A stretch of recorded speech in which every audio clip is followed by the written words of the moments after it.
ગણપતિ ઉત્સવની ઉજવણીમાં વિઘ્નહર્તાની સૌથી મોટી પ્રતિમા ભારતમાં નહીં પરંતુ થાઇલેન્ડમાં છે।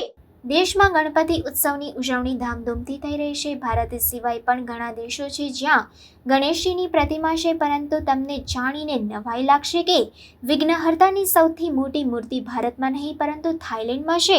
વિશ્વની સૌથી ઊંચી ગણેશ પ્રતિમા થાઇલેન્ડના ક્વોંગ ક્વેન શહેરમાં ગણેશ ઇન્ટરનેશનલ પાર્કમાં સ્થાપિત કરવામાં આવે છે। 128 ફૂટ ઊંચા તાંબાના ગણેશ માત્ર તેની ઊંચાઈ માટે જ નહીં પરંતુ તેના મનમોહક દેખાવ માટે પણ જાણીતા છે। આ મૂર્તિના એક હાથમાં ફણસ, બીજા હાથમાં કેળું, ત્રીજા હાથમાં શેરડી અને ચોથા હાથમાં કેરી છે। મસ્તક પર કમળનું ફૂલ અને તેની વચ્ચે ઓમ અંકિત છે।